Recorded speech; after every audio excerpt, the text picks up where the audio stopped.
आप सभी को मेरा प्यार भरा राधे राधे। मैं हूं बबीता और आप देख रहे हैं सच्चे सनातनी ऑफिशियल चैनल।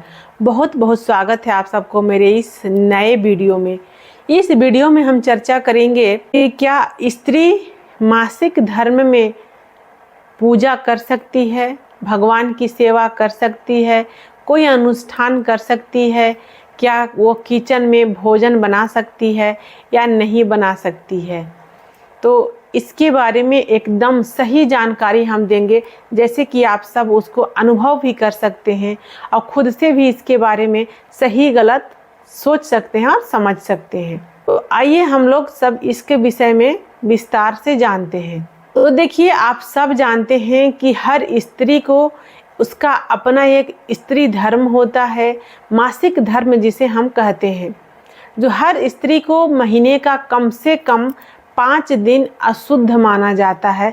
5 दिन वो अशुद्ध रहती है और ऐसे अगर किसी का ज़्यादा दिन तक को होता है रहता है तो और अधिक दिन तक भी वो अशुद्ध रह सकती है, लेकिन कम से कम 5 दिन। तो बहुत सारे लोगों के मन में ये प्रश्न होता है। इस पे कुछ दिन पहले बहुत वाद विवाद भी हुआ था कि हाँ, हम मासिक धर्म में पूजा पाठ कर सकते हैं, भगवान की सेवा कर सकते हैं। कुछ लोग कहते हैं नहीं कर सकते हैं। तो देखिए, सबसे पहली बात कि जो शास्त्र में आज्ञा है हम सबके लिए, हम सबको उसी का पालन करना चाहिए और शास्त्र में इसका निषेध है।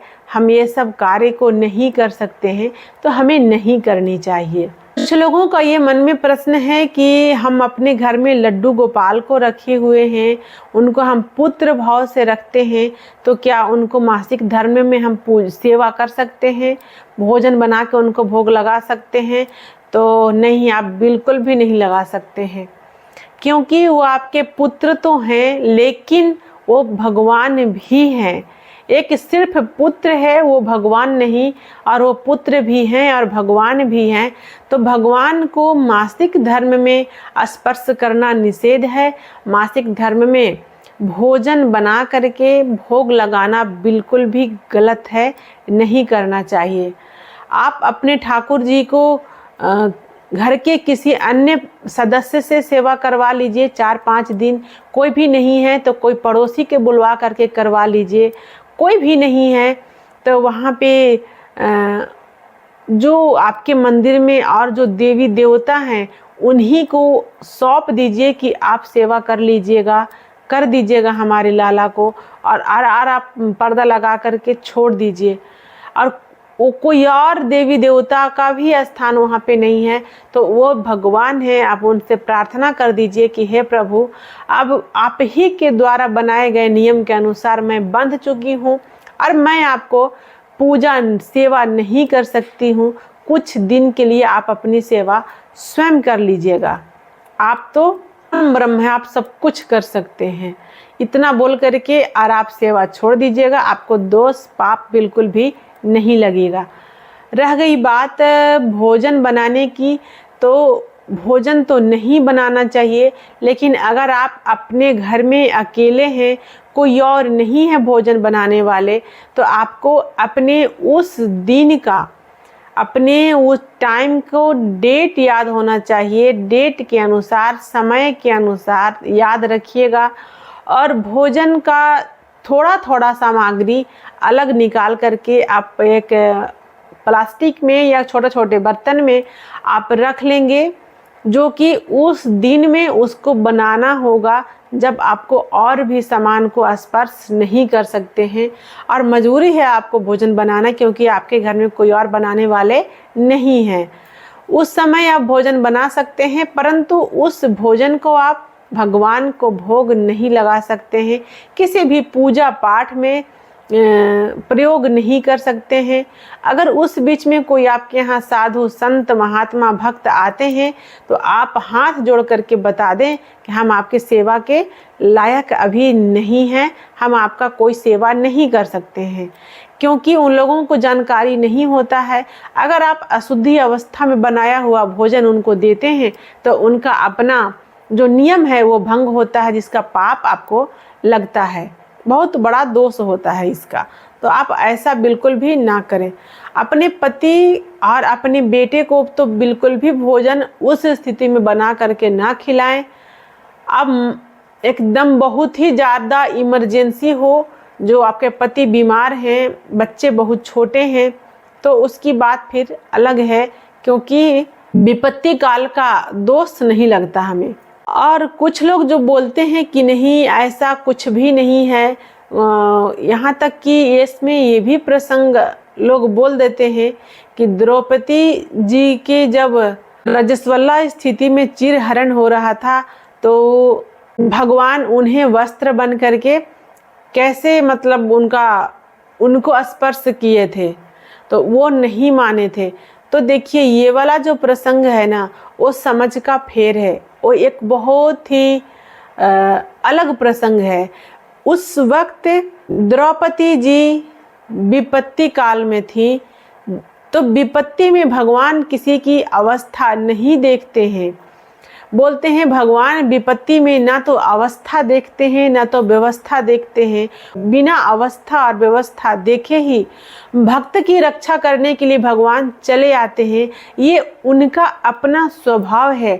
लेकिन हर स्त्री को हर मंथ तो कोई विपत्ति नहीं आता है, तो आप उनका बराबरा ना करें, क्योंकि वो विपत्ति में थी। और दूसरी बात ध्यान देने वाली बात ये है कि भगवान सह शरीर प्राकट्य नहीं हुए थे, उनको भगवान जाकर के गले नहीं लगाए थे, यानी कि उनको भगवान साकार रूप में नहीं हुए थे, वो तो निराकार रूप में, वो तो वस्त्र के रूप में उनमें मतलब लपेटाए थे, वस्त्र बन करके प्रभु गए थे। साक्षात प्रभु स्वयं भगवान के स्वरूप में, नारायण के स्वरूप में, श्री कृष्ण के स्वरूप में नहीं गए थे, वो वस्त्र के स्वरूप में गए थे, वो निराकार के स्वरूप में गए थे।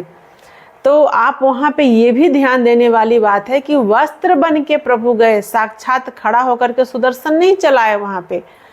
तो इस कारण आप उसका बराबरा नहीं कर सकते हैं। और अगर आप झारखंड, बिहार, यूपी, उड़ीसा, छत्तीसगढ़ के लोग हैं, मेरा इस वीडियो को देख रहे हैं, तो आप सब इस बात को ध्यान दीजिएगा। कुछ लोग जानते होंगे, जो लोग नई नई बच्चियां होंगी जिनको जानकारी नहीं होगा, उनके लिए है।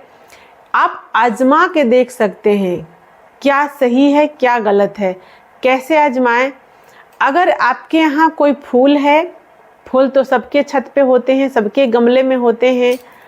अगर आपके यहाँ कोई खेती होती है, आपके यहाँ कोई फलदार वृक्ष है, तो आप उस अवस्था में जब आपका मासिक धर्म युक्त होता है, उस वक्त अगर आप फूल का जो पौधा है उसको आप छू देते हैं, तो वो फूल में कीड़े लग जाते हैं, वो पौधा खराब हो जाता है। अगर कोई फल जो फूल और फल रहा हो, उसको आप उस स्थिति में स्पर्श कर देते हैं, तो वो सारे पौधे में कीड़े लग जाते हैं, सारे फूल और फल में कीड़े लग जाते हैं। अगर बड़ा से बड़ा कोई वृक्ष भी हो, अगर वो फल दे रहा हो, उस वक्त भी फल लग चुका हो, फल लग रहा हो, उस वक्त भी अगर आप मासिक धर्म से युक्त हैं और वृक्ष को स्पर्श करते हैं, तो उस वृक्ष का फल भी खराब हो जाता है, दूषित हो जाता है, उसमें कीड़े लग जाते हैं। इतना ज़्यादा अशुद्ध भगवान प्राकृतिक का देन है, जो हम स्त्री को अशुद्ध रहना पड़ता है और उसका भुगतान भुगतना पड़ता है। तो आप इसको आजमा के देख सकते हैं। तो बताइए, जब एक फूल, फल, पौधा, वृक्ष में आपका इस चीज़ का प्रभाव पड़ सकता है, इंसान को अगर आप उस स्थिति में खिलाते हैं, पिलाते हैं, तो उसका प्रभाव भला कैसे नहीं पड़ेगा।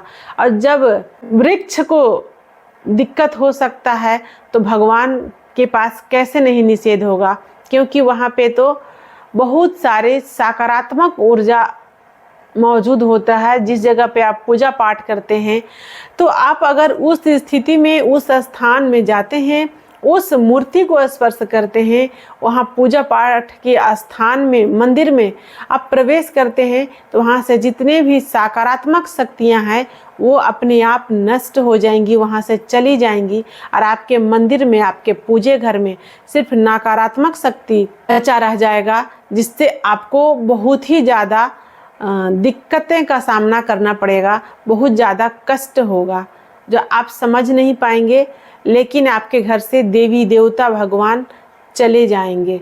इसके कारण भी हमें नहीं करना चाहिए। हमें अपने वेद और शास्त्र, पुराण और गुरु के आज्ञा का पालन करना चाहिए।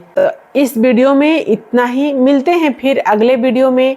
अगर मेरा वीडियो अच्छा लगेगा, अगर ये जानकारी आपको अच्छा लगेगा, अगर इसी प्रकार की जानकारी आपको चाहिए तो मेरा इस चैनल को सब्सक्राइब कीजिएगा, लाइक कीजिएगा। अगर मन में किसी भी प्रकार का कोई प्रश्न हो तो आप प्रश्न कीजिएगा। जय श्री राधे, राधे राधे।